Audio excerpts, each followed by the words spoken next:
What is going on, guys?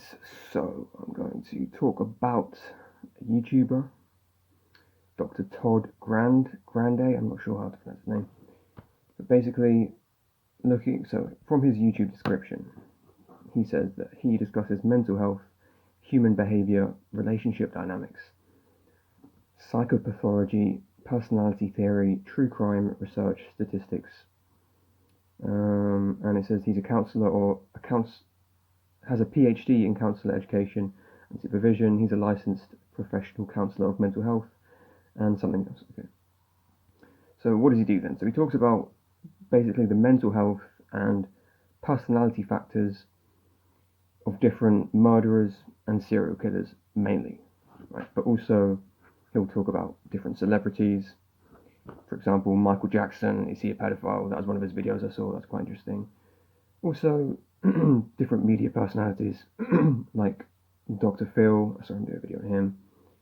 People on YouTube, or Alex Jones, if you're familiar with him. YouTubers like Trisha Paytas, Shane Dawson.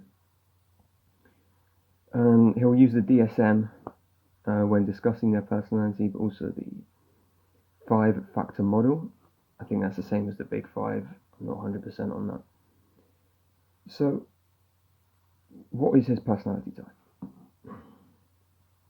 So, to begin with, he makes it very clear at the beginning of his videos that you can't diagnose someone you haven't met in person, and that his analyses are just speculation, possible indication of TE, aka extroverted thinking.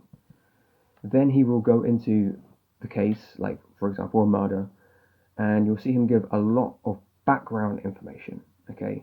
A lot of it. Not just about the events that transpired leading up to the murder, but also all the way back to where this person was born, what their upbringing was like, so much detail, right, and factual information, and a very careful examination of all these details. So he doesn't just skim through or leave out any information. He's very thorough, okay?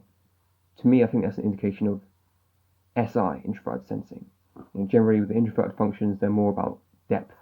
Extroverted functions, you see more of a focus on breadth. And in all of his videos, he goes into a lot of depth concerning all of the details. The Tapas 7, along with the McCanns, chose to spend their nights at the Tapas restaurant at the Ocean Club while leaving their children in their respective apartments. This restaurant is about 160 feet away from apartment 5A, in a straight line. Now, to walk it is about 295 feet, because one has to go out of the entrance of that area onto the sidewalk and around to the apartment. So this is almost the length of a football field. The apartment doors were not visible from the table they were sitting at in the restaurant. They had the system where one of them would get up about every half hour or so and check on the children. Sometimes they would only check on their own children, and other times they would also check on the other children from other members of the group. This takes us to May 3, 2007, 7 p.m. Jerry McCann put Madeline and the younger twins in bed. And you can also see that he has a clear concern for the factual accuracy of the information he's presenting. So he'll say, so-and-so person, for example, Jane, said this thing at this date, at this time, at this location, according to this source. Okay? So again, an indication of TE, aka extroverted thinking. The what, where, how, why, and what source. Always specifying the source, just to clarify if there's any uncertainty. So he'll also say things like, this is what most mental health professionals think on this matter, etc. He also uses statistics to back up his claims. For example, statistically, in a situation like this, the parents are the most likely perpetrators of a crime, of this sort of crime. In many cases, though, the parents are separated or divorced, and that was not the case here. So again, it's TE, but it's also, I would say, SI, because he has very specific statistics, very specific facts in this, as I say, in this area of expertise. Typically, you'll see with introverted sensors that they have kind of areas of knowledge or information that they know a lot about or know a lot of detail about. And so for him, it's the DSM. He knows the DSM inside out and knows all of the criteria. And he also has, as I say, factual information, like very specific bits of information that he can use to support his conclusions that he comes to about whether this person was the murderer or what sort of personality disorder they might have. So it's like an SI form of knowledge. It's comparing the situation to what's kind of typical, right? So it's kind of like an archetype, but rather than an NI archetype, it's like what's the SI expectation for a situation like this, if that makes sense. So yeah, he's comparing what's happened to very similar situations that have happened in the past.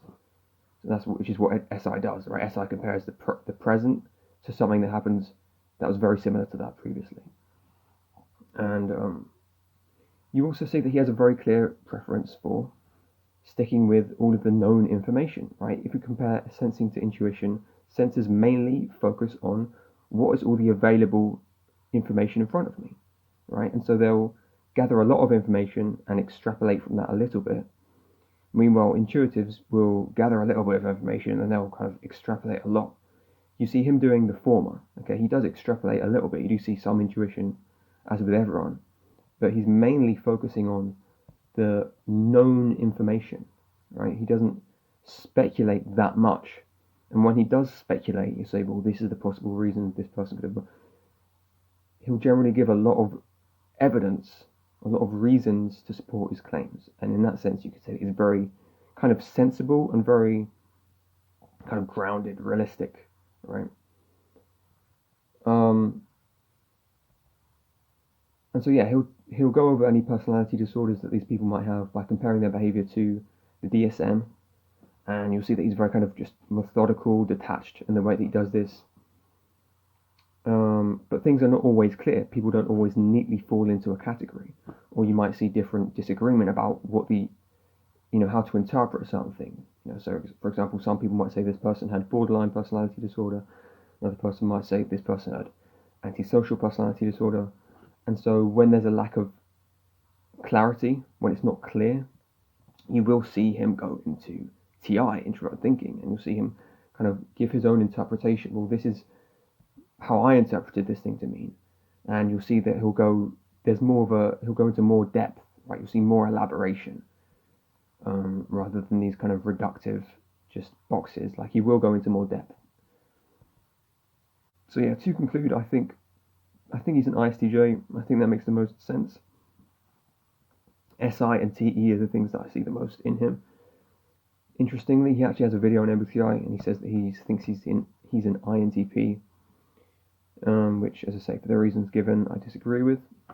But that's always interesting. So yeah, anyway, thanks for watching.